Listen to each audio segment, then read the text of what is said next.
Bonjour les artistes, j'espère que vous allez bien, je suis content de vous retrouver pour cette nouvelle vidéo. Aujourd'hui, je vais vous parler du syndrome de l'imposteur. Je vais vous montrer comment ça a pu m'affecter, comment ça affecte de nombreux artistes peintres, et comment surtout l'identifier et s'en débarrasser.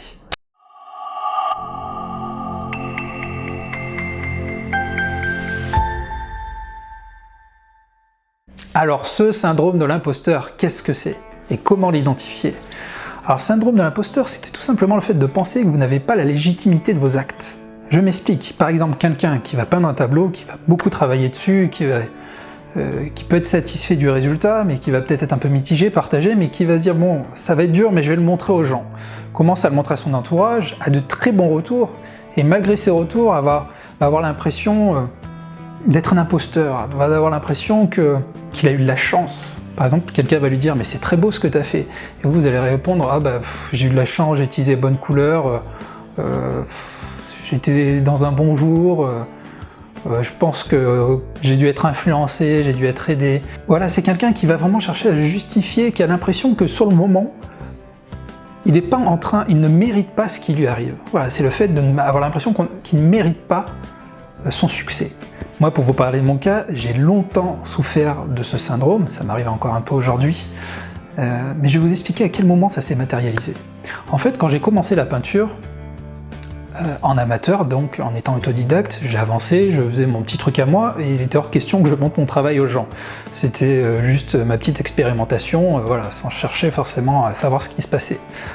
Quand des amis ont commencé à voir mon travail, dont mon meilleur ami qui me dit « Wow, c'est super sympa », donc il est tombé sur un de mes tableaux, je voulais même pas lui montrer, c'est qu'il est tombé sur mon tableau, il me dit « c'est super sympa, tu devrais vraiment le vendre, est-ce qu'on peut te l'acheter, etc. » Et là, tout de suite, oula, j'ai eu un coup de pression, je me suis dit « oulala, mais je peux pas vendre ce que j'ai fait, c'est pas... » Enfin, voilà, j'ai eu un gros frein à ce niveau-là.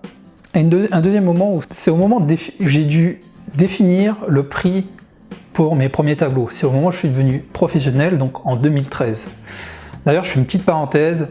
Comme vous le savez, un article va arriver très bientôt. Je suis en train de travailler dessus sur comment définir les prix que vous allez mettre sur vos premières ventes de tableaux. On va voir plusieurs méthodes pour calculer un prix.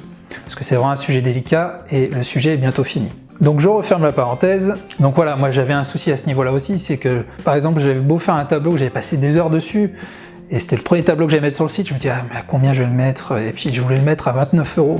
Et quand j'ai montré à mon entourage que je voulais le mettre à 29 €, les gens m'ont traité de fou en disant mais tu peux pas le mettre à 29 €, ça va à peine rembourser le matériel que j'avais utilisé. C'était peut-être vrai, mais en tout cas, si je montais ce prix-là, j'aurais eu l'impression d'être un escroc, d'être un imposteur.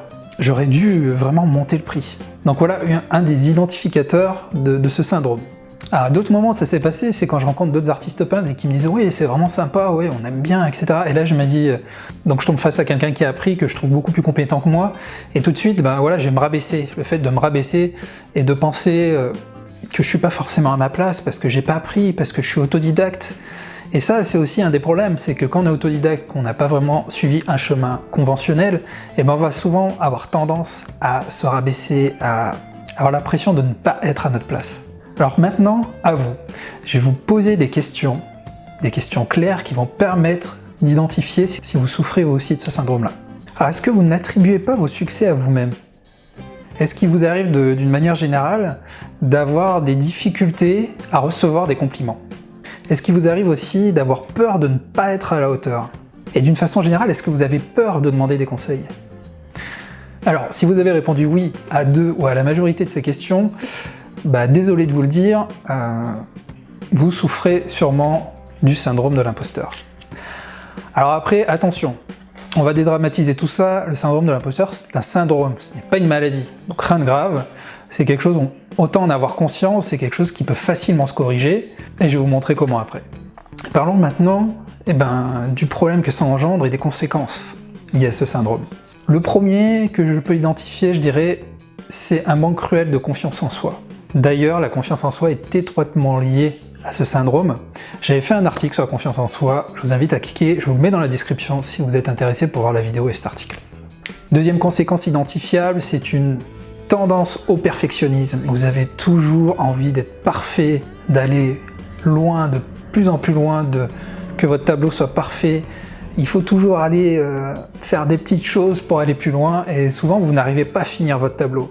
Alors pourquoi? Parce que, je vais pas trop parler de perfectionnisme ici, mais dans la théorie, le perfectionnisme, c'est vouloir atteindre la perfection, et pour faire simple, la perfection, ça n'existe pas. Donc c'est un cercle vicieux, c'est très compliqué, on n'arrive pas à s'en sortir, on veut toujours aller plus loin, plus loin, plus loin. Et dernière conséquence, le stress. C'est quelque chose qui peut vraiment vous amener beaucoup de stress. Et donc quand on voit tout ça, on se dit, il est important de trouver des solutions. En trouvant des solutions à ce syndrome, vous allez pouvoir pallier tous ces problèmes de perfectionnisme, de stress et de manque de confiance en vous. Donc on va parler des solutions. Tout d'abord, identifier le déclencheur. Si vous souffrez du syndrome de l'imposteur, vous allez ruminer, vous allez ressasser des phrases, justement, des peurs irrationnelles, des phrases qui ne sont pas justifiées. Alors, par exemple, vous êtes en train de vous dire que tout doit être parfait. Dès que vous faites quelque chose, il faut que ce soit parfait. Vous cherchez toujours à vous challenger, vous voulez que ce soit parfait. Vous vous dites, je dois performer dans absolument tout ce que je fais. Et vous vous dites peut-être, je n'ai pas de valeur si je ne suis pas admiré par les autres. Alors voilà, si c'est des phrases que vous avez souvent tendance à ressasser, à ruminer, je vais vous montrer comment définitivement éradiquer ce problème de syndrome de l'imposteur. Alors de la même façon que vous vous dites ces phrases, vous allez vous contrecarrer, vous allez riposter avec des phrases que vous allez vous forcer à dire, qui vont vraiment, de la même façon que le syndrome est venu s'installer, le repousser.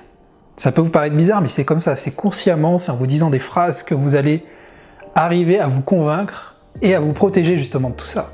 Et donc vous allez vous poser les bonnes questions qui vont vous permettre de vous faire comprendre que tout ce que vous ruminez est absolument irrationnel.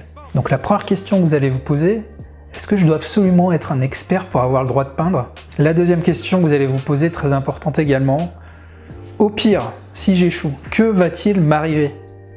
Que va-t-il m'arriver si j'échoue? Et troisième aussi extrêmement importante, et puis avec le recul, est-ce que les personnes ont vraiment critiqué votre travail? Si vous regardez, si par exemple ça fait 5 ans que vous faites de la peinture, sur ces 5 ans, vous avez eu peur que les gens critiquent votre travail. Est-ce que beaucoup l'ont fait? Posez-vous cette question. Vous voyez, c'est bête, mais moi c'est uniquement avec ces 3 questions que j'ai pu me débarrasser, enfin quasiment me débarrasser de ce syndrome-là. Maintenant, avec le recul, j'ai vendu plusieurs centaines de tableaux, j'ai eu beaucoup de retours sur ce que je faisais, ça me permet aussi de me rassurer. Mais je pourrais très bien, sur toutes ces ventes et tous ces tableaux, dire « Ah non, les gens sont contents, mais j'ai eu de la chance, ils doivent penser que le tableau est plus qualitatif que ce que j'ai pu faire. » Enfin voilà, je pourrais très bien ruminer et continuer à être dans cet état d'esprit. Et pourtant non, je commence à être fier de ce que j'ai fait, j'ai du recul, j'arrive à voir les choses différemment. Mais effectivement, le problème c'est que ça reste un travail très personnel. Donc il faut vraiment vous-même arriver à vous convaincre de ces choses-là. Parce que les gens ne peuvent pas vous aider là-dessus. Si les gens autour de vous vous disent déjà très positivement que ce que vous faites, c'est beau, que ça leur plaît, que ça suscite et que ça crée des émotions, mais que vous, ça ne vous fait rien et que vous avez l'impression d'être un escroc, ils vont limite entretenir ce phénomène-là. Donc c'est à vous, et à vous seul, avec les questions que je viens de vous donner, d'arriver à vous débarrasser de ces idées négatives. Voilà, j'aimerais vraiment avoir votre témoignage si vous vous sentez concerné par cette vidéo. Si c'est quelque chose que vous ressentez, vous avez pu ressentir, témoignez s'il vous plaît avec nous dans les commentaires, en dessous de la vidéo, ou si vous êtes sur le blog, dans les commentaires aussi en bas de l'article. Je pense que ça pourrait être vraiment intéressant, on va pouvoir s'entraider et s'échanger des conseils mutuellement, justement par ces commentaires-là. Et je pense aussi que ça peut être une bonne aide, parce que pour les concernés, effectivement, il n'y a rien de mieux qu'une entraide, que de parler entre personnes qui ont les mêmes symptômes et qui du coup peuvent se comprendre beaucoup plus facilement, mutuellement. Donc je pense que c'est un exercice qui est important. Voilà, en tout cas, je vous remercie d'avoir regardé cette vidéo. N'hésitez pas à cliquer sur le petit pouce bleu s'il vous plaît, si vous l'avez aimé, si elle vous a apporté quelque chose. Pour ceux qui ne me connaissaient pas, je m'appelle Anthony Chambaud, je suis artiste peintre. Je vis de ma passion et je propose aussi chaque semaine des articles et des vidéos sur mon blog et ma chaîne YouTube. Vous pouvez télécharger gratuitement mon guide du matériel pour la peinture abstraite si vous vous lancez dans la peinture acrylique. Je vous mets le lien dans la description. Et sinon, je vous dis à très bientôt pour une nouvelle vidéo.